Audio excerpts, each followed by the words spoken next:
El título de este mensaje es Comezón de oír.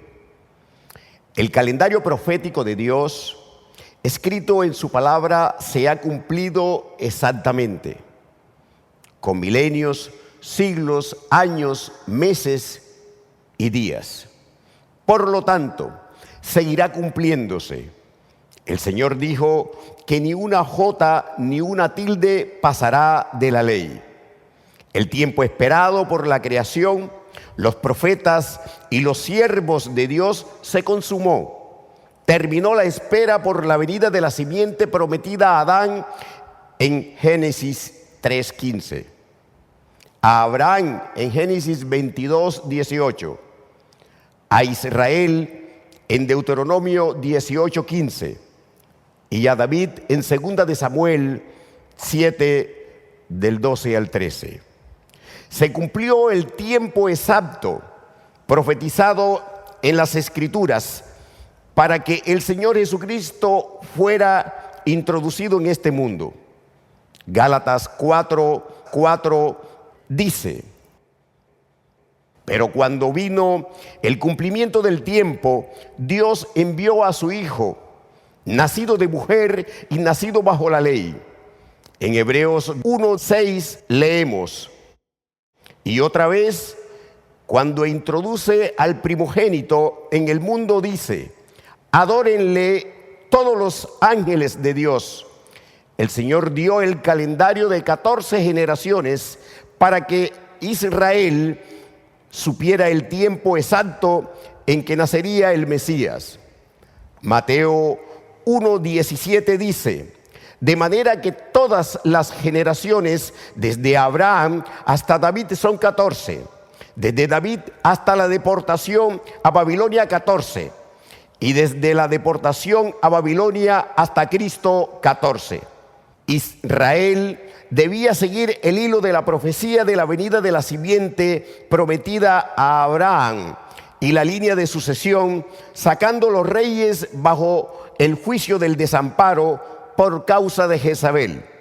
Esto lo hizo Simeón. Pero Israel no lo hizo. Los religiosos que se jactaban de conocer la ley no quisieron entender, pues tenían la palabra, y Dios se encargó de divulgar ampliamente el cumplimiento de las profecías sobre la venida de la simiente, las cuales ellos debieron esperar y anhelar con todo el corazón. Debieron estar expectantes, pero no querían el cumplimiento. Mateo 2, del 1 al 6 dice: cuando Jesús nació en Belén de Judea, en días del rey Herodes, vinieron del oriente a Jerusalén unos magos, diciendo: ¿dónde está el rey de los judíos que ha nacido? Porque su estrella hemos visto en el oriente y venimos a adorarle. Oyendo esto, el rey Herodes se turbó y toda Jerusalén con él. Y convocados todos los principales sacerdotes y los escribas del pueblo, les preguntó dónde había de nacer el Cristo. Ellos le dijeron: en Belén de Judea, porque así está escrito por el profeta: y tú, Belén, de la tierra de Judá, no eres la más pequeña entre los príncipes de Judá, porque de ti saldrá un guiador que apacentará a mi pueblo Israel. Todos en Jerusalén y el rey Herodes se enteraron de que había nacido el Salvador, pues los sabios de Oriente dijeron: ¿dónde está el rey de los judíos? Todos los religiosos sabían que el Mesías había nacido, porque Herodes preguntó dónde había de nacer el Cristo, el ungido de Dios. Por lo tanto, se conocían las profecías al respecto y precisamente citaron al profeta Miqueas. Cuando nació el Señor, un ángel dio a conocer la noticia a los pastores que velaban y guardaban las vigilias de la noche. Les dijo que había nacido el Mesías, el Salvador. Ellos vieron la hueste de ángeles que adoraban a Dios y fueron a confirmar lo dicho por el ángel. Luego lo divulgaron.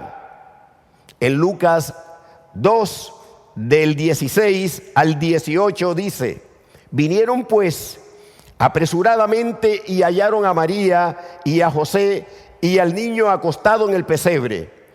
Y al verlo dieron a conocer lo que se les había dicho acerca del niño. Y todos los que oyeron se maravillaron de lo que los pastores les decían. Los pastores divulgaron que había nacido el Mesías, el Salvador.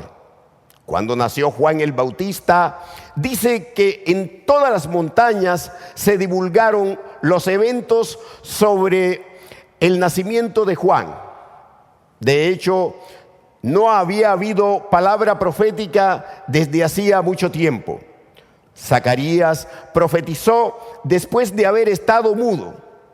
Zacarías cita en su profecía lo dicho por el Señor siglos antes sobre el nacimiento de Juan, el que prepararía el camino para el Señor.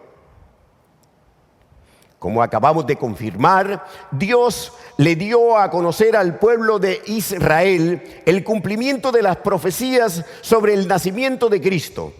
Por lo tanto, cuando Él inició su ministerio, no había motivo para no creer.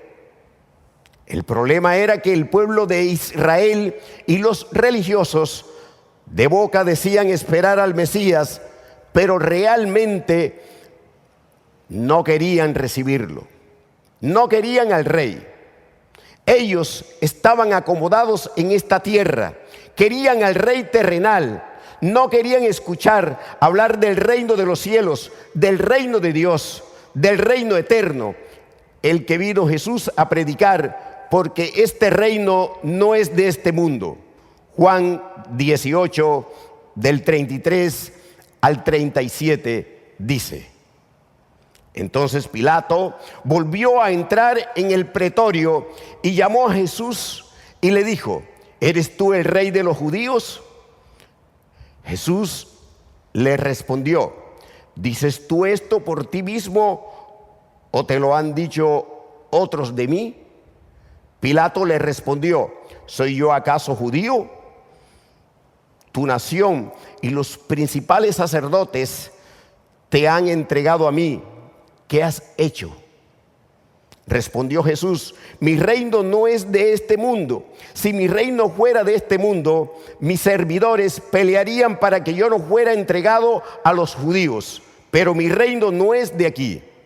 Le dijo entonces Pilato: luego, ¿eres tú rey? Respondió Jesús: tú dices que yo soy rey. Yo para esto he nacido y para esto he venido al mundo, para dar testimonio a la verdad. Todo aquel que es de la verdad, oye mi voz. El Señor afirmó: yo sí soy rey. Mi reino no es de este mundo.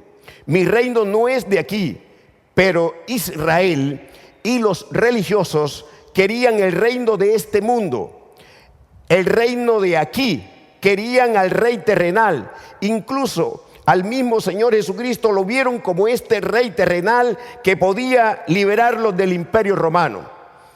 Israel pensó que la promesa de la venida del profeta y del Mesías tenía que ver con un gobierno humano en este siglo malo.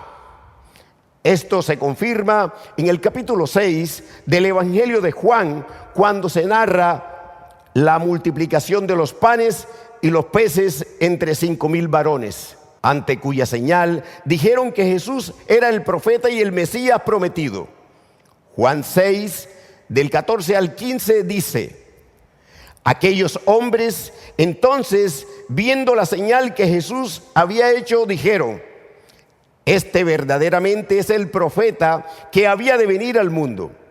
Pero entendiendo Jesús que iban a venir para apoderarse de él y hacerle rey, volvió a retirarse al monte él solo. El Señor nunca hizo señales y milagros para enseñar que el reino de Dios era en esta tierra. Se ha equivocado la iglesia cuando ha dicho que en este tiempo la iglesia manifiesta el reino de Dios en la tierra para que ésta viva en ella prosperada materialmente, con fama y poder. El Señor vino a predicar el reino venidero, el reino milenial y el reino eterno. Por eso le dijo a Pilato que su reino no era de este mundo, no era de aquí. Cuando Jesús vino, Israel no lo quería como rey. Y esto se manifestó cuando el pueblo y los religiosos pedían que Jesús fuera crucificado. Juan 19, del 12 al 15 dice: desde entonces procuraba Pilato soltarle, pero los judíos daban voces diciendo: si a este sueltas, no eres amigo de César. Todo el que se hace rey, a César se opone. Entonces Pilato, oyendo esto, llevó fuera a Jesús y se sentó en el tribunal en el lugar llamado el Enlosado, y en hebreo Gabata. Era la preparación de la Pascua y como la hora sexta. Entonces dijo a los judíos: he aquí vuestro rey. Pero ellos gritaron: fuera, fuera, crucifícale. Pilato les dijo: ¿a vuestro rey he de crucificar? Respondieron los principales sacerdotes: no tenemos más rey que César. No querían al Señor Jesús como rey, sino al rey terrenal, al César. El Señor Jesucristo insistió en mostrar que era el Mesías, el ungido, el rey. Dios usó a Pilato para repetir esta verdad poderosa. Miren cómo dijo: he aquí vuestro rey. ¿A vuestro rey he de crucificar? Pilato hizo poner en la cruz de Jesús esta verdad. Juan 19, del 19 al 22 dice: escribió también Pilato un título que puso sobre la cruz, el cual decía: Jesús Nazareno, rey de los judíos. Y muchos de los judíos leyeron este título, porque el lugar donde Jesús fue crucificado estaba cerca de la ciudad, y el título estaba escrito en hebreo, en griego y en latín. Dijeron a Pilato los principales sacerdotes de los judíos: no escribas rey de los judíos, sino que él dijo: soy rey de los judíos. Respondió Pilato: lo que he escrito, he escrito. El rechazo que manifestaron los religiosos hacia el rey se evidencia cuando protestaron ante Pilato por el título escrito en hebreo, la lengua de los judíos, el griego y el latín, las lenguas de los gentiles, con los cuales se estaba divulgando ampliamente que Jesús es rey, no de este mundo, sino del imperio dilatado que no tendrá fin, el reino eterno. En la historia de Israel se registra este rechazo hacia el rey. En la época de Samuel, Israel no quería que Dios reinara sobre ellos, porque deseaban ser como las demás naciones. En primera de Samuel 8, del 4 al 8 dice: entonces todos los ancianos de Israel se juntaron y vinieron a Ramá para ver a Samuel. Y le dijeron: he aquí tú has envejecido y tus hijos no andan en tus caminos. Por tanto, constitúyenos ahora un rey que nos juzgue, como tienen todas las naciones. Pero no agradó a Samuel esta palabra que dijeron: danos un rey que nos juzgue. Y Samuel oró a Jehová y dijo Jehová a Samuel: oye la voz del pueblo en todo lo que te digan, porque no te han desechado a ti, sino a mí me han desechado, para que no reine sobre ellos, conforme a todas las obras que han hecho desde el día que los saqué de Egipto hasta hoy, dejándome a mí y sirviendo a dioses ajenos. Así hacen también contigo. Israel no quería el reino eterno de Dios, sino que todo el tiempo dijo: danos el reino de este mundo. En la época de Jesús, el pueblo codició el imperio romano, el gobierno humano, estaba codiciando ser césares, y lo que Israel estaba viendo era contrario. Decían: no se cumplió nada. ¿Cómo así que el Mesías muere? Jesús no está haciendo nada para que el imperio caiga. El pueblo de Israel codiciaba el poder, codiciaba la carne, no reconoció ninguna de las profecías que el Señor estaba cumpliendo, lo que estaba escrito, sino que Israel decía: este es falso, no se está cumpliendo nada. Israel quería que se cumpliera la teología de la perversa, que se cumplieran las señales de la perversa, las señales del perverso corazón. Por eso, cuando el Señor Jesús multiplicó los panes y los peces, no le estaba mostrando al pueblo que Él era un Dios de comida corruptible, sino que hizo esa multiplicación para darle luego el discurso del pan de vida, para que diferenciaran claramente entre la comida corruptible y la palabra eterna, entre el reino de este mundo y el reino eterno. El Señor le estaba diciendo al pueblo: mira, te comiste el pescado, te comiste lo que va a la letrina y ahora me estás buscando por eso. El Señor Jesús empezó a hablarle del pan de vida, del verdadero maná, que era Él mismo. Pero algunos dijeron: ¿cómo así? Si este es hijo de José, ¿cómo así que bajó del cielo? ¿Qué es esto? Los que dijeron esto eran malditos, si ni siquiera creían que había un cielo, ni miraban hacia arriba, no miraban para arriba. Ellos decían: es esta tierra, es esta tierra. ¿Cómo así que este bajó de allá? Si no queremos saber nada de lo que está allá, que nos hable de lo que está aquí. Háblanos de lo que está aquí. Así decía. Eran malditos. El pueblo decía: háblanos de lo que está aquí. Háblanos del pan que perece. Háblanos del poder en esta tierra. Háblanos de los gobiernos y de cómo podemos tomar el poder.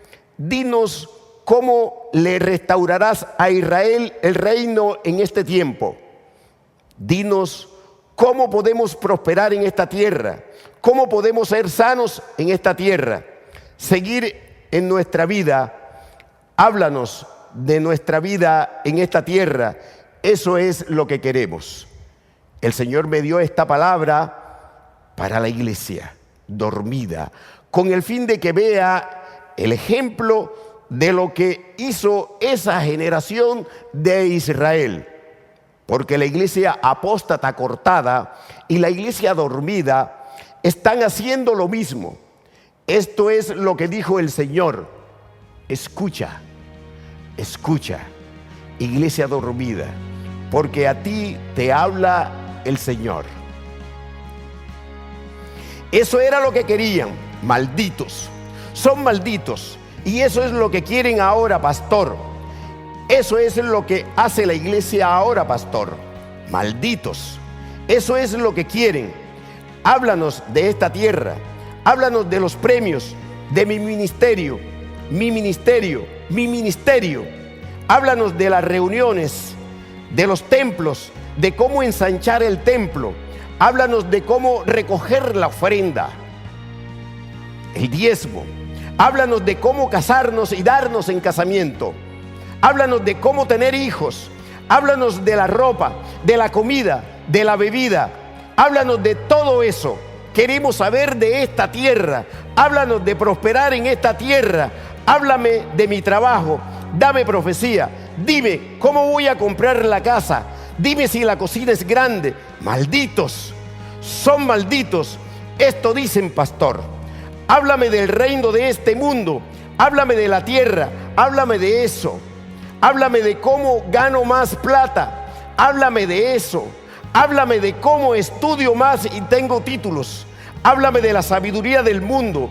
Háblame de eso. Dime cómo me automotivo. Dime cómo se me quita la depresión, cómo se me quita el estrés. Háblame cosas bonitas. Háblame de que no va a venir ningún juicio.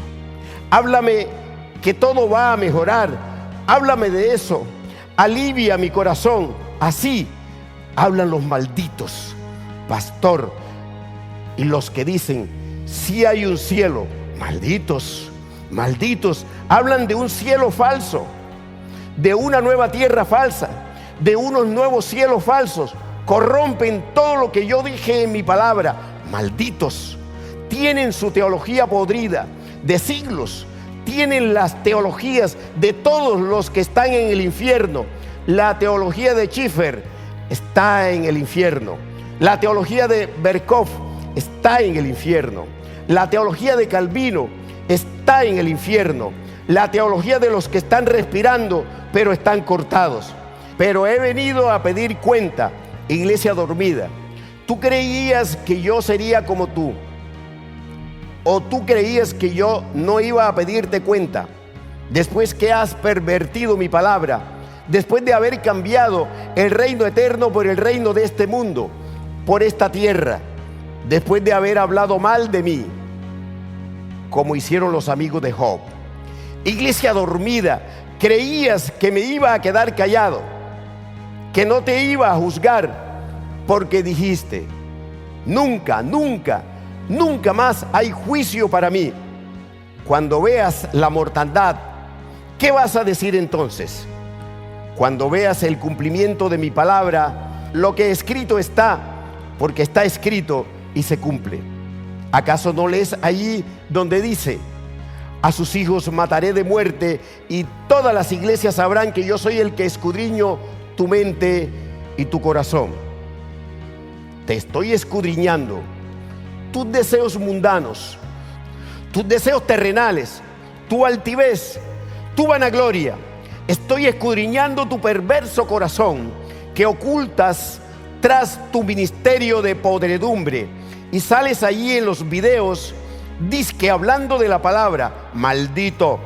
Hablas de la palabra de la perversa y crees que porque tienes fama, la gloria de hombre. Mira a Marcos Vidal, Marcos Barriento, tú que crees que esa gloria de hombres que tienes ahí, esa gloria de hombre, te respalda y dices que es mi gloria. Gloria de hombres es lo que tienes y crees que eso respalda los sermones malditos. ¿Qué haces? Los sermones psicológicos, apóstatas, terrenales, mundanos, corruptibles, efímeros. Estás lleno de espinos, de soberbia, ocultos tras la falsa piedad. Y esa gloria de hombres, ¿tú crees que te protege? ¿Qué dice mi palabra de la gloria de hombres? Ve a leer bien lo que dice. Ahí dice, tu vergüenza, tu gloria es tu vergüenza. Y tienes la retribución, pero vas a tener más retribución, porque mi misericordia es la disciplina, porque voy a circuncidar tu corazón, para que el reino eterno entre, para que mis promesas eternas se aniden y para que me adores como yo te enseñé cuando no eras nada. Eso vas a anhelar, desear no ser nada, para que yo pueda oler el aroma de la alabanza. Y tú, al que yo te llamé pastor de la alabanza, Iván Hernández, al que yo le di el salmo, tu gracia me rescató, ¿tú crees que te vas a escapar?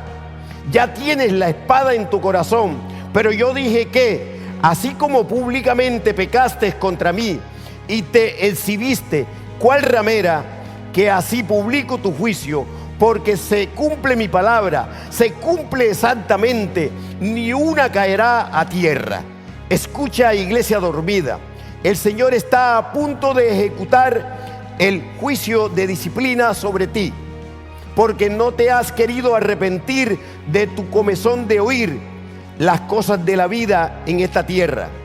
El Señor te va a juzgar porque no quieres el reino eterno, sino el reino de este mundo. No quieres al Rey de Reyes y Señor de Señores, sino que quieres los reyes terrenales.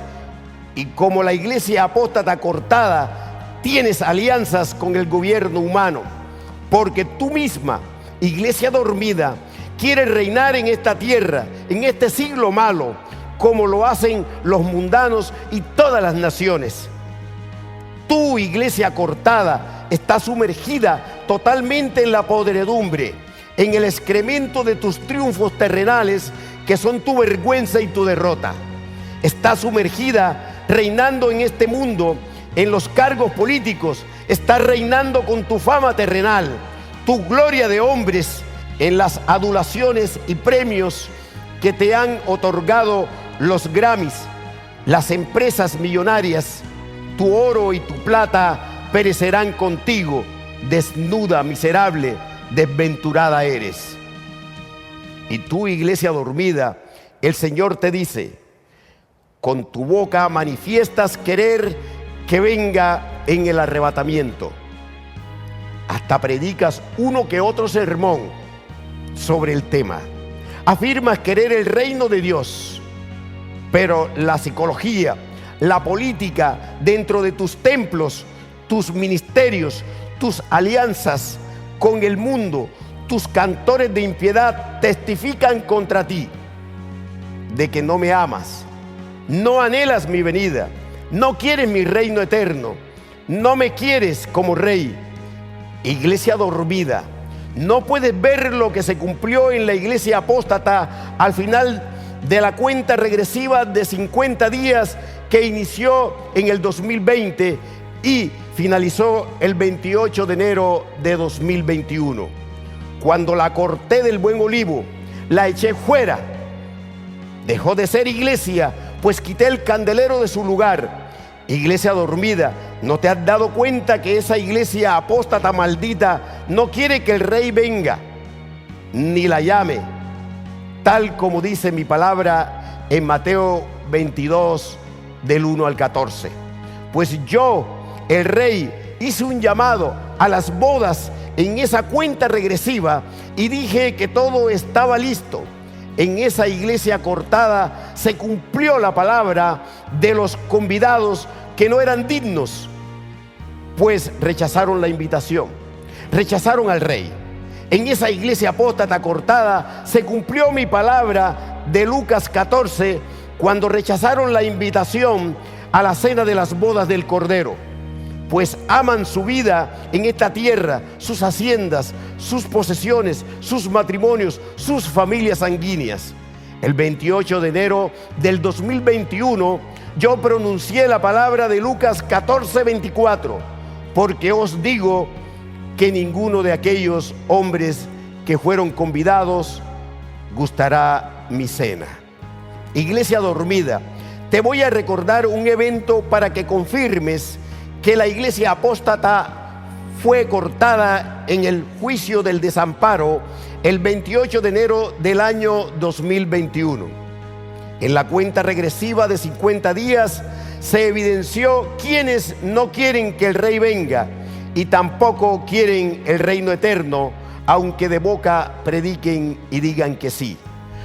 Todos los que acusaron a Berea de suicidas no quieren que el rey ni su reino vengan, y por eso están cortados, porque rechazaron la invitación a las bodas que el Señor hizo. Un pastor de la ciudad de Barranquilla divulgó que Berea enseña peligrosamente a no querer estar en esta tierra. Este pastor maldito está cortado y tiene una mazmorra en el infierno al lado de la de Judas. Y le digo a este engendro de Satanás que Berea enseña lo que dicen las Escrituras en Colosenses 3, del 1 al 4. Si pues habéis resucitado con Cristo, buscad las cosas de arriba, donde está Cristo sentado a la diestra de Dios. Poned la mira en las cosas de arriba, no en las de la tierra, porque habéis muerto y vuestra vida está escondida con Cristo en Dios. Cuando Cristo, vuestra vida, se manifieste, entonces vosotros también seréis manifestados con Él en gloria.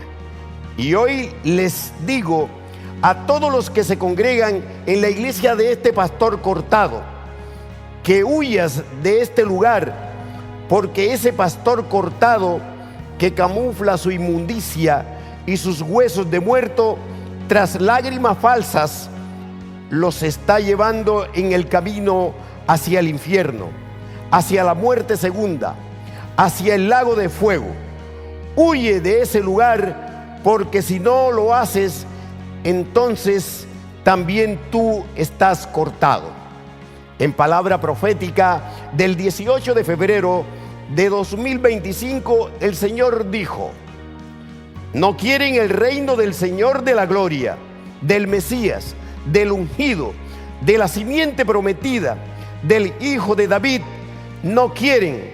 Quieren los gobiernos de los Césares, los gobiernos de los faraones, de los Herodes. Quieren los reinos de los humanos. Eso es lo que quieren, malditos. Quieren las alianzas con Jezabel, con los gobiernos de Jezabel, de Baal. Eso es lo que quieren. Todos se abrazan y se adulan unos a otros y se invitan. Por eso no quieren decir la verdad. El rey me ha dicho: escuchen todos los pastores que son sepulcros blanqueados, dormidos, sepulcros blanqueados, te dice el Señor que eres. El rey me ha dicho que yo abra tus tumbas para que salga el hedor de los huesos de muertos que tienes ahí dentro, de tu teología de muerte. El Señor dijo: el corazón incrédulo, pastor, yo lo veo. ¿Qué dice mi palabra sobre el corazón incrédulo? Incrédulo con respecto ¿a qué, pastor? A mi palabra, porque la inmundicia sí la creen. Es así. La palabra de la perversa, de Satanás, esa sí la creen, esa sí la atesoran, esa sí la guardan, esa sí la defienden los malditos. Oh pastor, ¿qué dice mi palabra del corazón incrédulo, del que yo veo? ¿Qué dice ahí? Sin fe es imposible agradar a Dios. No me agradan, pastor. No me agradan. No me agradan los corazones que tienen incredulidad.